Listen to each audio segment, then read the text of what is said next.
Pre rest किन सूरतों में होनी है एक्यूज साइड से, मैं तो प्रिपरेशन पे और बाकी सारी हम डिस्कस कर चुके हैं। तो अब एक सवाल पैदा होता है कि प्रोसिक्यूशन साइड से अगर हम हैं तो उस सूरत में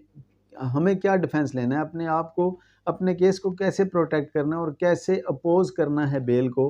अक्यूज की बेल को अपोज कैसे करना है। तो इसमें सिंपली आप अगर सिर्फ ये वीडियो जो प्री रेस्ट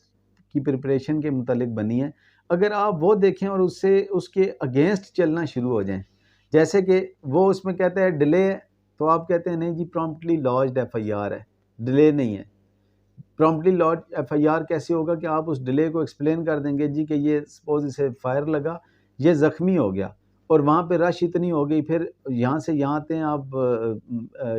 कचहरी चौक से आप जाते हैं हॉस्पिटल बीबीएच की तरफ या डीएचक्यू की तरफ जाते हैं, तो रास्ते में इतनी रश है, वो बम्पर टू बम्पर जाम होती है, वहाँ से गाड़ी इतना टाइम गाड़ी ने लिया और वहाँ पे पहुँच गए, फिर इन चीज़ों को आप वहाँ से निगेट कर देते हैं। इसी तरह एनिमिटी का वो उसमें डिफेंस उन्होंने लिया हुआ है, तो आप वहाँ पे बताते हैं नहीं जी कोई एनिमिटी नहीं है इस किस्म की, आप उन चीज़ों का रद्द लाते हैं। यानी आपको भी तो पता होना चाहिए ना, प्री रेस्ट में मैंने अर्ज़ की कामयाब वकील वो है जो दोनों तरफ से खेले। दोनों तरफ से खेलने से मुराद हरगिज़ ये नहीं होता कि दोनों से पैसे पकड़ ले। दोनों तरफ से मुराद ये होती है कि उसे पता हो कि मेरे मुखालिफ जो वकील हैं उनका केस क्या है, जो डिफेंस है वो इसमें क्या आएगा या प्रोसिक्यूशन इसमें क्या करेगी, तो उससे पता होना चाहिए कि इसमें डिफेंस क्या क्या लेंगे, तो आप उस डिफेंस के उन ग्राउंड्स के अगेंस्ट तैयार हो के जाएं। सबसे अहम बात ये होती है, हर चीज़ को आप जब उसके करेंगे और प्री रेस्ट के हवाले से जो जैसे उसमें होता है जी कि रिकवरीज अब ज़रूरी नहीं है, तो आप उसमें ये रिकवरीज का ले सकते हैं कि कौन सी रिकवरी बकाया है। आप बताएंगे जी रिकवरीज जब तक हों, अब ऑनरेबल कोर्ट की 2020-21 की 2 एससीएमआर हैं, दोनों जजमेंट्स मौजूद हैं ऑनरेबल सुप्रीम कोर्ट की, जिसमें बताया गया कि जहाँ पे रिकवरीज रिक्वायर्ड हों, वो आप देखें स्क्रीन पे चलनी शुरू हो जाएगी जजमेंट्स, कि जो रिक्वायर्ड हों, जहाँ पे रिकवरीज रिक्वायर्ड हों वहाँ प्री रेस्ट ना दी जाए। इसलिए ना दी जाए कि वो अफेक्ट करेगी प्रोसिक्यूशन के केस को, इन्वेस्टिगेशन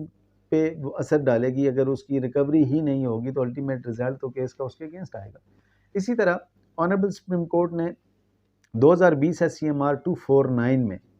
ऑनरेबल सुप्रीम कोर्ट ने कहा जी कि वो 249 ए के चेक्स के हवाले से बेल्स होना शुरू हो गई थी और बहुत सारे इश्यूज थे, तो उन्होंने कहा कि bail should not be enlarged in every run and mill case. वो रन एंड मिल केस के हवाले से मशहूर है ये जजमेंट, कि उसमें देखा जाए कि उन्होंने बताया कि बेल तो इनोसेंट लोगों को प्रोटेक्शन के लिए है कि वो अपनी इनोसेंस को प्रूव करें। बेल तो सूरत में जब अल्टीरियर मोटिव साबित हो जाए, मेलाफाइडी साबित हो जाए, अगर ये चीज़ें साबित नहीं होती है, इन चीज़ों की एब्सेंस है, तो उस सूरत में बेल बिल्कुल ना दी जाए। सिमिलरली प्ली अवेलेबल ले ली तो आपने बताना नहीं जी ये तो मौके पे मौजूद था, प्रॉम्प्टली लॉज्ड एफआईआर है, नॉमिनेटेड है, नॉमिनेटेड के बाद इसको रोल एट्रीब्यूट किया गया, आपने उसमें उसके रोल को बताना है, आपने प्राइमा फेशी एफआईआर के साथ उसे कनेक्ट करना है। सिमिलरली जब ऑक्यूलर और मेडिकल का उन्होंने डिस्कस किया प्री रेस्ट में, मुलज़म ने डिस्कस किया, तो प्रोसिक्यूशन साइड बताएगी, उसे कनेक्ट करेगी कि जो इसी के वार से ये हुआ है, और इसमें एमएलआर भी जो ऑक्यूलर अकाउंट है, मेडिकल अकाउंट एक दूसरे को सपोर्ट कर रहे हैं। वो चीज़ें जो उसने वहाँ पे ली, उन चीज़ों का आपने तोड़ अपने उसमें अपोज करने के हवाले से भी उन्हीं चीज़ों का आपने देना है। और उसमें सबसे पहले ही आप ये डिस्कस करेंगे कि कोई मेलाफाइडी अल्टीरियर मोटिव ये प्रूव नहीं कर पाए पूरे केस में, अगर नहीं कर पाएंगे जो उन्होंने बयान किया उसको आप एक्सप्लेन कर देंगे। इसी तरह आप इसे जो दीगर ग्राउंड्स हैं, यानी सिंपल बात यह है कि अगर आप डिटेल से ये सुन लेंगे कि प्री रेस्ट में एक्यूज साइड से प्रिपरेशन कैसे होती है,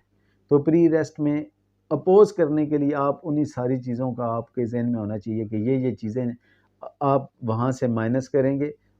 तब जाके आपका वो प्राइमा फेशी केस कनेक्ट होगा और मुलज़म का उसके साथ रोल को एट्रीब्यूट करने में आपको होगी और आप उसको अपोज कर सकेंगे। इसमें एक सवाल किसी दोस्त की तरफ से आया था कि आप यानी कि प्री रेस्ट तैयार तो करते हैं, इंडेक्स भी लगाते हैं, तो आफ्टर रेस्ट में भी क्या होगा? तो आफ्टर रेस्ट में ये होता है जी कि क्रिमिनल प्रोसीडिंग्स में ना एप्लीकेशंस, पिटीशंस होती हैं, उनके रिप्लाई नहीं होते। सिविल जो प्रोसीडिंग्स हैं, सिविल केसेस में रिप्लाई होते हैं, रिटन स्टेटमेंट प्लेंट होती है, उसका रिटन स्टेटमेंट होता है, एप्लीकेशन होते हैं, उसके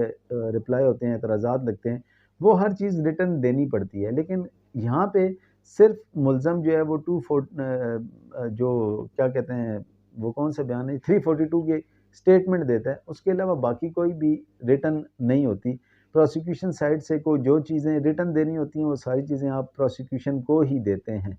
वो आप चीज़ें कोर्ट में इस तरह नहीं प्रोवाइड करते, तो उनका इस तरह एज़ सच कोई जवाब का या सिलसिला इस तरह का नहीं होता। तो आपको सिंपली इसका रिप्लाई जो ये है कि आप प्री रेस्ट की वीडियो देख लें। प्री रेस्ट में जो रिक्वायरमेंट है आपने उसके अगेंस्ट बात करनी है, उन्होंने प्रूव करना है, आपने उसको डिसप्रूव करना है, उनकी बातों को उनके अगेंस्ट अगर आप देने में कामयाब हो जाएंगे तो उसमें आपको इसी में ये फ़ायदा होगा। Thank you very much.